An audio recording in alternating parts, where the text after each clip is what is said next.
Following podiums in both races at Alton Park, Tim Docker arrived at Brands Hatch for the final round of the Dunlop Endurance Championship, having already wrapped up the Class 4 title.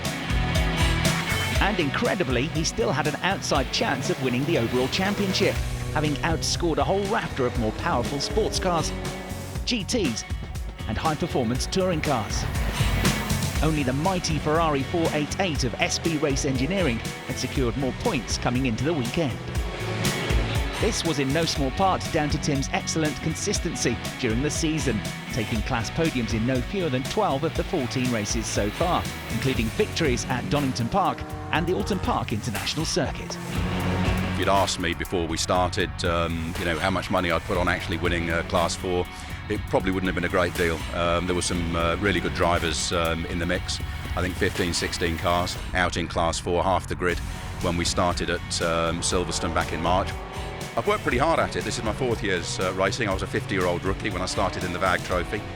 Credit to the people that have helped me. Stuart Lyons, obviously, at Maximum Motorsport, got me into racing in the first instance. My driver coach for the last 3 years in actual fact now, has been Paul O'Neill. And I've done a lot of work with the guys down at iZone on the simulator and in their gym down there as well. So it's been a team effort. Cars run really well, and that's why we are where we are. The final event of the season would feature a pair of Into the Night races, the first of which was run in testing wet conditions. Visibility not at its greatest, and the rain and cold temperatures serving to massively reduce grip.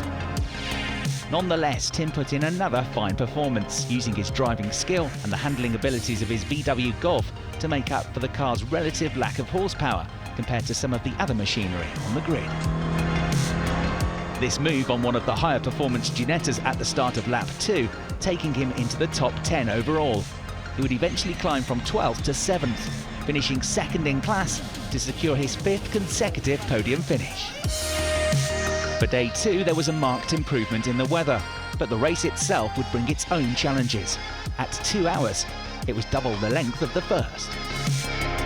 When you're racing for an hour or even 2 hours, you've really got to think about the curbs, the tyres, and looking after the car. I've seen some ex-British touring car drivers come and do this sort of stuff, and whilst they're rapid for the first 35-40 minutes, the car then falls apart before the end of the race, and they end up with a DNF. So with this sort of racing, you've got to give it some thought. Tim continued his fine vein of form, finishing 3rd in class to make it 14 podiums out of 16 races. And so a terrific season for Tim and the Maximum Motorsport squad. Class 4 champions in the Britcar Dunlop Endurance Championship, an outstanding 2nd overall in the points, and with more podium finishes than any of the other 48 teams that took part across the course of the season. Prospects for the 2020 season look very bright indeed.